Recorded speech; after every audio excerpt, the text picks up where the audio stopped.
What if we threw all our trash into a volcano or shot it into space? Problem solved, right? Well, not exactly, but I'll show you why.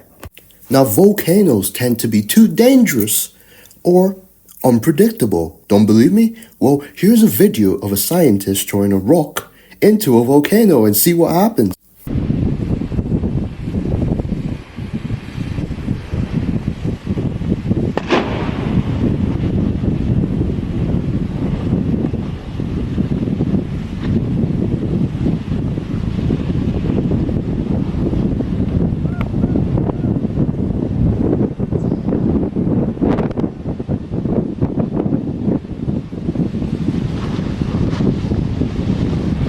Now, that was just from one rock, but in reality, the world produces 12 million tons of waste per day. Now, imagine putting that in a volcano. Thing you might have noticed is the amount of carbon dioxide and sulfur dioxide that was released from said volcano. Now, if you breathe in, especially sulfur dioxide, it tends to cook your lungs from the inside out. So, volcano isn't the best option. But what about throwing all the trash into space? Seems good, right? Well, here's the problem with that.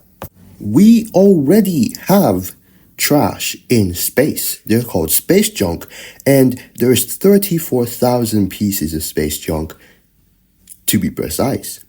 And the problem with space junk is occasionally they tend to fall back into the planet.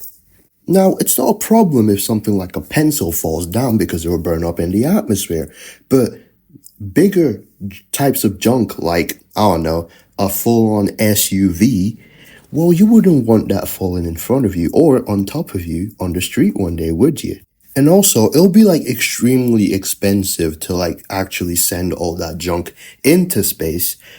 We're talking like billions and billions of dollars to actually try it, just for it to fall back down eventually. So, how do we actually solve the trash problem? Well, it isn't that complicated actually. It's actually quite simple. We just recycle plastics and not use single-use plastics.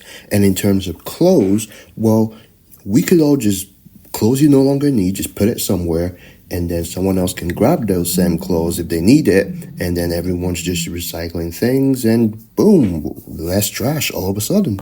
And we can also do the same thing with like cars and stuff. So that means less cars need to be made, less incineration, less trash being made from all the plastics, and all of a sudden, less trash in general. Problem solved. Thank you very much. Tell me your own theories of how you would solve this in the comment section, and let me know what video you want to see next. I'll see you later.